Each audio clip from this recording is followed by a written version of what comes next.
I'm going to keep this short, so I hope it's helpful to somebody out there. We've had this phone for about 6-7 months. It was my wife's phone. I bought it off of someone. It was heavily damaged, and it was originally black. But I figured, as I'm going to be replacing the frame and the front, we made it white. Not knowing anything about this error code 53, I restored it in iTunes yesterday so we could sell it. Now, we don't have the original home button.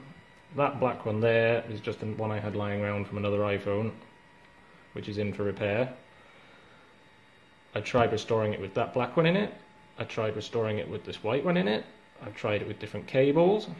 Just error code 53 every single time. I really thought I'd ruined the phone.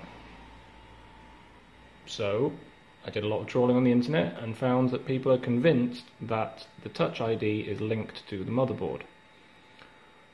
Fair enough. Then I found a random thread about when you change a screen you should decharge the system. So I thought, without anything to lose, I disconnected the battery from the phone, and then I put this white home button back in it, plugged the battery connector back on, and it restored in iTunes first time. Bang.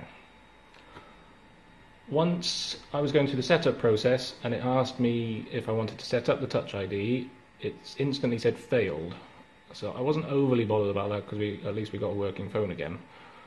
But once I was into the phone, I just did a hard reset by holding the home and the power button together, and after that the Touch ID seems fine.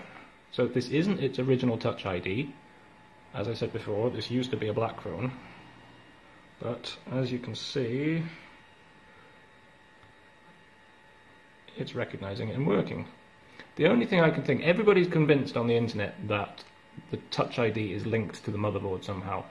The only thing I can think is that maybe there's different revisions of Touch ID, so maybe you need to just get the right revision for your motherboard. You know, maybe Apple changed something in it, like on the first month or something. So the only thing I can suggest is, if you don't have your original Touch ID, first of all, try disconnecting the battery and restoring it in iTunes after reconnecting it. But try other Touch IDs if you've got access to them. You might find one that's the right revision for your board. But I would suggest disconnecting the battery every time you try plugging in a new one. Okay, hope it's helpful. Worked for me.